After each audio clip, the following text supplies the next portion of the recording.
IFC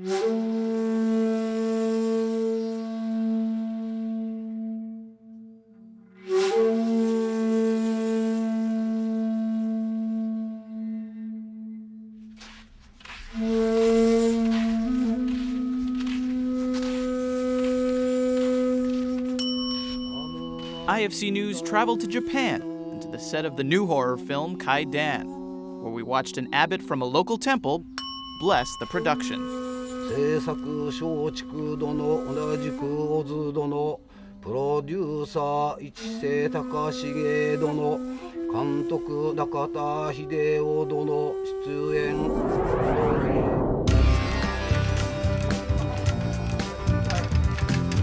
Japanese horror legends Taka Ichise and Hideo Nakata are working together on Kaidan. It is the first film in 5 years by Hideo Nakata, the director of the original Japanese productions of The Ring and the Hollywood remake The Ring 2.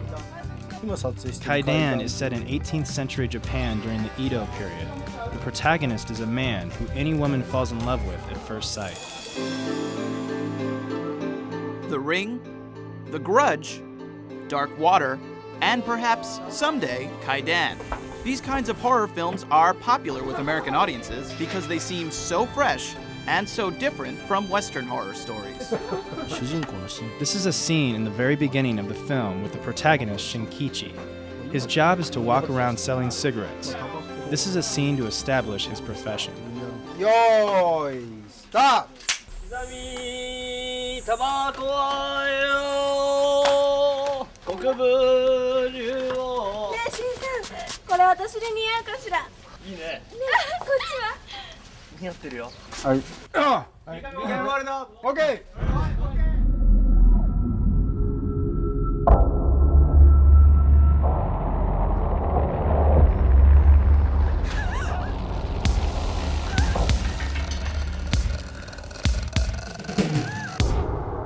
Horror stories have been a vibrant part of the Japanese culture for centuries.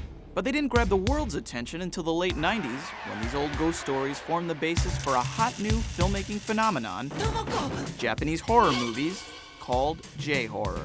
All of a sudden you had a burst of creativity that came out of Japan. There was a whole bunch of excitement about remaking Japanese horror films after The Ring. With the Godzilla-sized success of the American version of The Ring in 2002, Hollywood clamored to acquire the rights to scores of J-horror films. Hollywood studios have seen that these films make a lot of money, are very popular. Movies from Asia are interesting ghost stories that are shown in ways that have never been seen before. But now that Hollywood sees J-horror as a cash cow, where is the genre heading? Can it continue to scare American audiences while staying true to its Japanese roots? That's exactly what Kaidan's filmmakers are trying to do with their period horror film.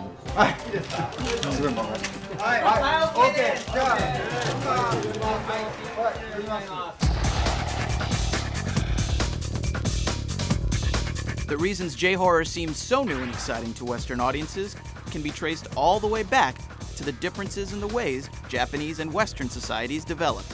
It's an incredibly long, very noble legacy of horror in Japanese culture. It's existed for hundreds of years. It's deeply ingrained in the society. The oldest Kaidan record we have will go all the way to the oldest history book ever in Japan. The difference between Japanese and Western horror can be traced to the difference in religious beliefs. In the West, you see far more instances of what we call a cautionary tale. It's rooted in Greek myth. It's the notion that you're told not to do something, yet you actively defy that, and as a result, you get your comeuppance. On the other hand, in Japan, there is no tradition of devils. Thus, reaction may be different there. To us, we are more familiar with the notion of unknown creatures and ghosts. Ghosts are more familiar to the Japanese because of the country's ancient religion called Shinto. Unlike monotheism, Shinto teaches that everything has a spirit, including animals, trees, and even rocks. Shinto is a religion that believes there are 8,080,000 gods. It's a religion without tangible forms. Japanese people believe that ancestral spirits protect their descendants.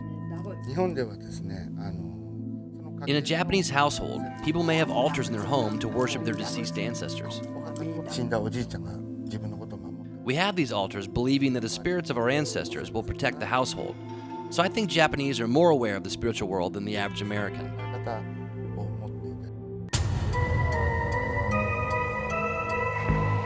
But these religious beliefs aren't the only reasons the Japanese create such original horror stories. Eastern and Western societies developed in very different ways over the centuries, so their primal fears and cultural concerns developed independently as well.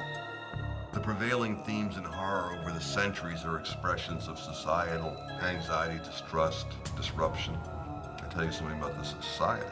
Horror has typically been a social barometer. It's been a reflection more than almost any other art form out there of what is society's ills, what are the concerns of society. Yo! Stop!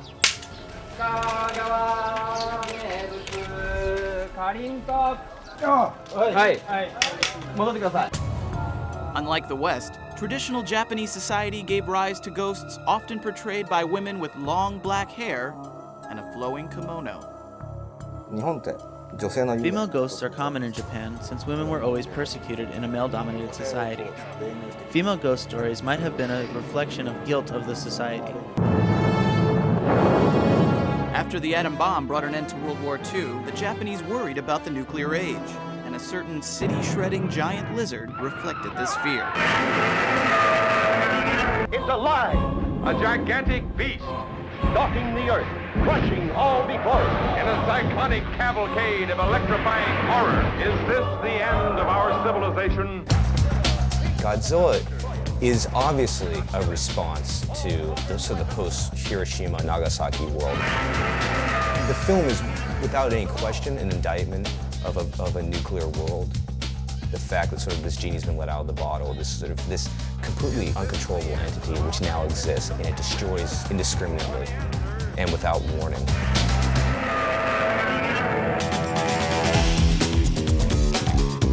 During the economic miracle of the 1960s and 70s, many Japanese were concerned about the exploitation that came with capitalism. So the country's horror films expressed this fear through exploitation. Suddenly there's a lot of blood. People are turning and their blood is hitting the shoji screen, which ends up becoming sort of this almost like Jackson Pollock type of modern art. These kinds of horror films were popular in the land of the rising sun until the late 1980s. In 1989, there was the shocking murder case of Tsutomu Miyazaki, who kidnapped little girls and killed them in a cruel way. When the police searched his house, they found thousands of horror videos. Miyazaki reenacted several scenes from his favorite horror movie on his victims. So society assumed that horror movies pulled his trigger to attempt such a crime. Eventually, many video shops totally abandoned horror products.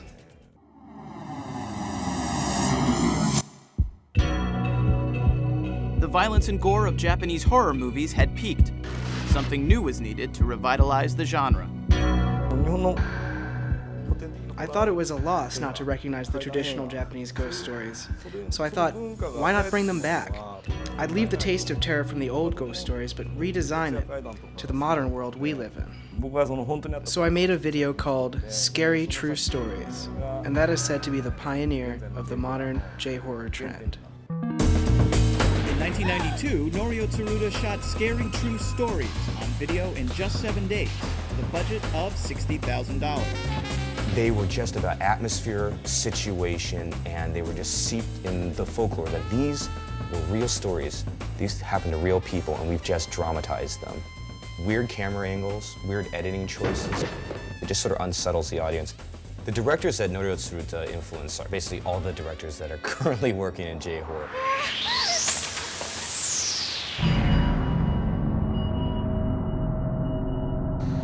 Tsuruta and his Scary True Stories blazed a trail for the most influential J-horror film of them all. The one film that catapulted J-horror into the international spotlight was, without question, Ringu. That was it. That was ground zero. The producers were hesitant to give Norio Tsuruta a chance to direct a feature film because the scale of production was substantially different than shooting direct-to-video on video. When I first read the novel Ringu in 1991, I proposed to some American producers to make this into a movie. They told me nobody in America would watch a movie where people die by watching a cursed video. Undaunted, Taka Ichise made The Ring in Japan, a low-budget movie of a journalist investigating a mysterious videotape that seems to kill anyone who watches it. Before Ringu, there wasn't much understanding of horror movies, so they could only make them very low budget. Even Ringu was low budget, but the director, the screenwriter, and myself wanted to make a quality film with a limited budget. At the time, the use of mobile phones had just spread. I remember seeing high school kids coming out of the theaters, calling their friends right in the lobby, telling them how scary the movie was. Right after the movie Ringu was over, I was extremely shocked. Everything I had been building up, all the methods, all the expressions I came up with over the years were there, on the big screen, developed, evolved, polished. I thought once this kind of masterpiece was born, I was no longer needed. Ringu made $20 million, so as a horror movie, Ringu was a big hit. It was such a big hit that Ichise and the producers decided to go back out immediately and do Ring 2. Ringu 2 earned about $40 million from the box office. It was a major hit. And then the film became sort of an incredible phenomenon. The Ring series became a big phenomenon throughout Asia. But the third film in the Ringu series, 2000's Ringu Zero, was a zero at the box office. The Japanese were getting tired of what had become J-horror's cliches.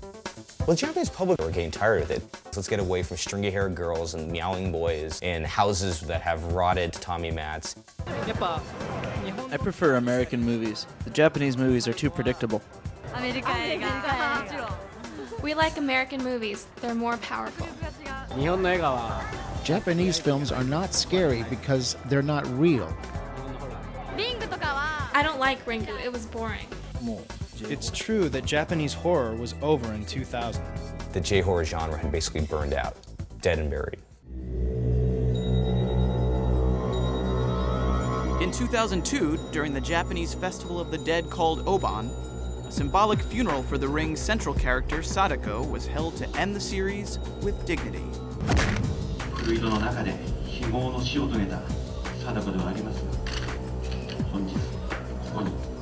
But J-horror would rise again, on the other side of the globe. By that point, people in the West had really taken notice. Wow, there's these really incredible, scary horror films which were done for very little money in Japan, and we could probably remake them in Hollywood and have very great success with them. DreamWorks paid $1 million for the rights to remake The Ring, releasing its version in 2002. We were feeling lucky to have made such money. Then from the box office, DreamWorks took in over $200 million worldwide. That just blew the top right off. It was a huge success, shocked everyone. It did more in the second weekend than it did in its first weekend, which is not very common for Hollywood. The Ring ended up bringing in a staggering $249 million worldwide. Suddenly, remaking Japanese horror films was the hottest trend in Hollywood. The U.S. audiences are used to movies like Friday the 13th, Nightmare on Elm Street, or Halloween, where they're usually slasher films, whereas the movies from Asia are interesting ghost stories. And we hadn't seen that before, and I think that was very interesting. And also was very, very creepy. J-horror remakes also made good business sense. If a movie was a huge hit in Asia, they think it's more likely that it could be a hit in the United States than if it was just an original idea that hasn't been tested in front of any audience. But Hollywood wasn't simply copying J-horror hits. They were adapting these Eastern stories for Western audiences. I think American horror films, there's a very strong convention of solving everything in the third act. American audiences like to have the sense that evil can be dealt with and evil can be shut off and evil can be put aside and you can go on and life can be happy. I don't think we're willing in our movie world to acknowledge that evil is something that's there every day and can come around and grab you without any warning. J-horror hits, on the other hand, were popular because they were atmospheric. They featured a horror without mass or body. You can't kill it, you can't escape it. I looked at a lot of Asian horror films on the run-up to Amityville because I was interested in the genuinely new imagery that was coming out of Asian horror films. It seemed to be an imagery that wasn't to do with the dark is evil and the light is good. It was a much more kind of random and less Christian universe.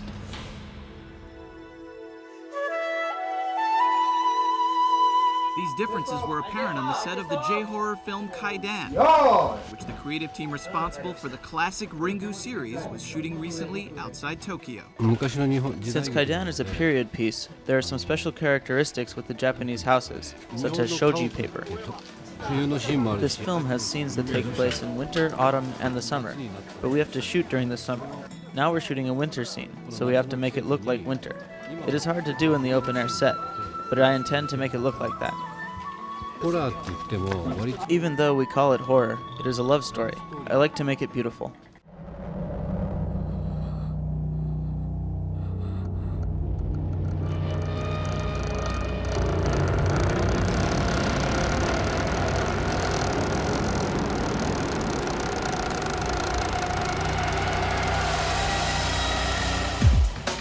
About April or May 2002, Roy Lee and I started to pitch The Grudge to Hollywood producers and studios.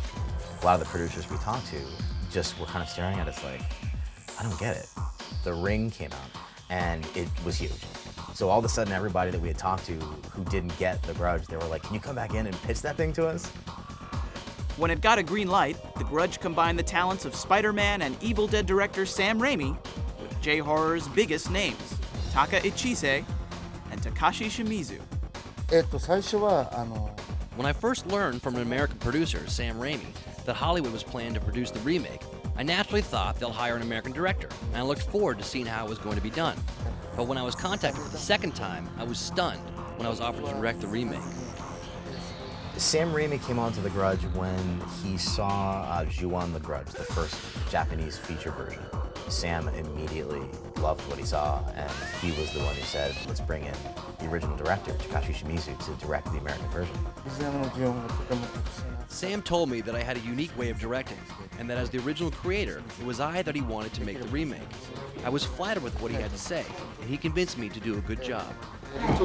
My primary task in helping Shimizu sculpt his vision for an American audience was to help get him accustomed to the method of storytelling we're familiar with, and help find a proper balance in terms of keeping a very strong Japanese sensibility, but giving it enough of an American sensibility so that audiences would be able to understand what was happening. The Grudge is about an American nurse in Tokyo who's exposed to a mysterious curse that brings out a powerful rage in its victims before killing them.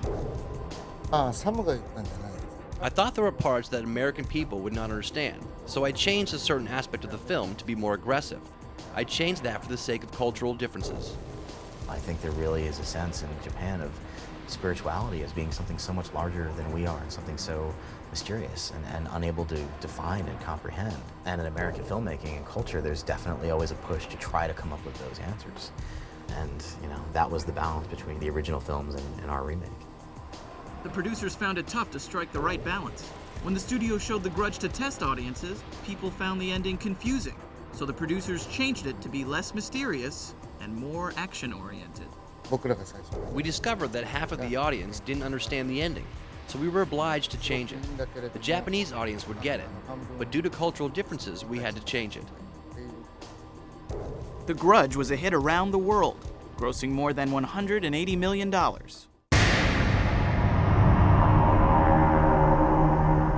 Stop! Today, both Japanese and American studios continue to crank out J-horror films. Yo! Stop!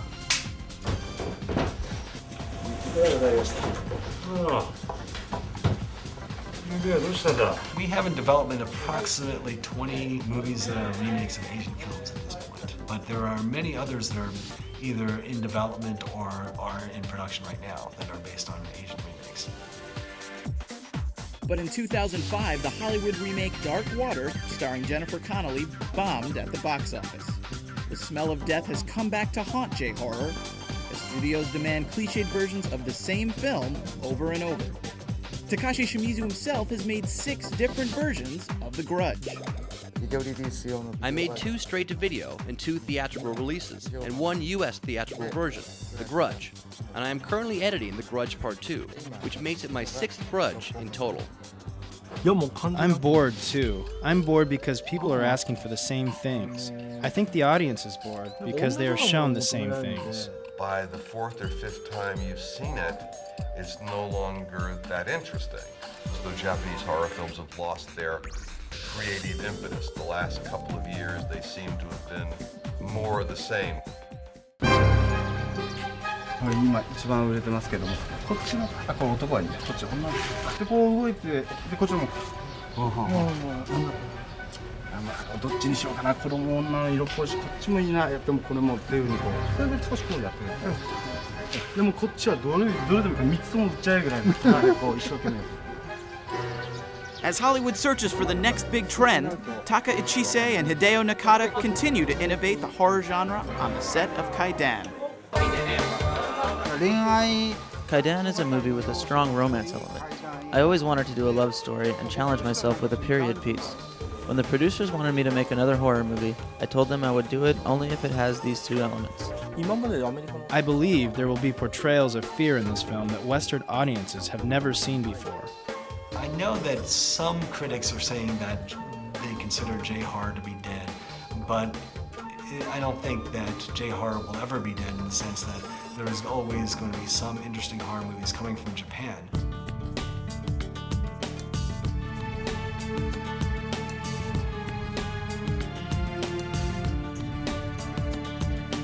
I think that the notion of Japanese horror films has an awful lot to add to the genre in general because of the way it's shot and a lot of the assumptions about the world and how the world interacts with the real world. And I think that as it becomes more and more incorporated into our mythology, we're going to see more and more elements of them in whatever the American horror film becomes over the next 10 years. What we always try to do when making horror movies in Japan is, after you finish the movie, you walk out of the movie theater, go home, and that night, the room you've been living in turns into a scary space because you watch the film, the fear you bring home from the theater.